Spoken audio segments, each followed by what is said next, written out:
Let's also welcome back Javier Manjarres, managing editor of the Shark Tank political blog. Javier, I asked you to ponder a question really based on an utterance and observation by Matt Drudge at his Drudge Report a couple of weeks ago, saying, wow, the administration must really have something on John Boehner.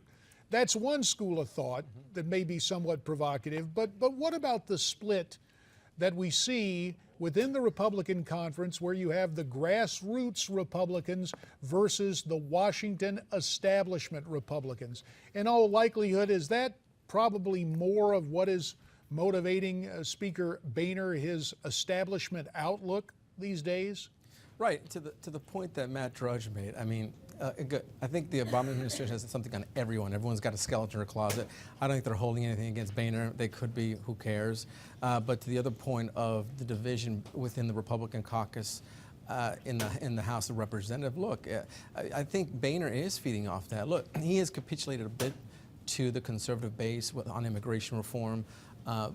But again, this is about power. Remember, the Speaker of the House is the third most important or most powerful person in Capitol Hill. He's third in line to be president. So you think Boehner wants to give up that post? He's going to fight to the tooth and nail to keep his position, just like Nancy Pelosi will, or she did.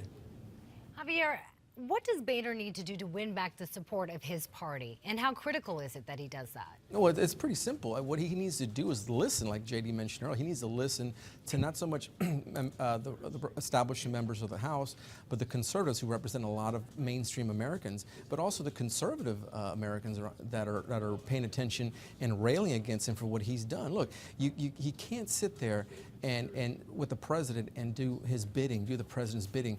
That's why they elected a Republican-led House. That's why the Americans voted in and elected a Republican-led Senate. The people have voiced their opinion and stated what they want, and people like Boehner need to listen up. Javier, let's think about what may be happening as new members are arriving and as old members return to Washington for the swearing in of the next Congress tomorrow. Are you hearing anything from your contacts there? Has the Speaker gone into a charm offensive, sitting down with some of the key conservatives, offering them blandishments such as new committee assignments or honorary leadership posts? What are you hearing? He's been doing that since last December. I was up on the Hill about 3 weeks ago, and they were telling me the ones that were not newly elected, but the ones that are coming into their second term or third term in the Congress. And Boehner, knowing that he could face some pushback with his re-election speaker, he was out, pretty much, doing the campaigning to them and offering, being Santa Claus and offering them whatever they wanted and working with them in hopes that they would support his speakership. And again, he's already reached out to those members elect that are coming in that'll be sworn in tomorrow. This is par for the course. I don't think it's new to Capitol Hill. I think this has always been the case with whomever is running for speaker or re-election of the speakership. Javier, what will be the most critical issues the new Congress will need to tackle this year? New issues, I think, are the old issues, Obamacare and immigration reform. Immigration reform is a big issue. I don't care what anyone thinks or says, because this is an issue that can very well transform the makeup of the United States of America. We may one day be called the United States of Amigos.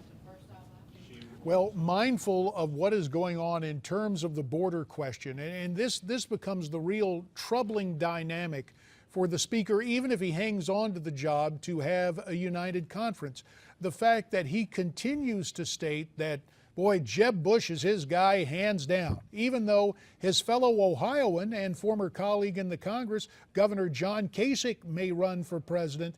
This notion of lining up and being joined at the hip with Jeb Bush, and of course we know Jeb's viewpoint on amnesty, that is going to create, is there anything that's going to heal this rift short of having just the knockdown drag out in the primaries for next year? 30 seconds. Absolutely not. Remember, this is about power. The people in power now want to stay in power, and the people that want to oust these people that are in power want to take that power. So again, nothing's going to change. Boehner's still going to be the Speaker of the House.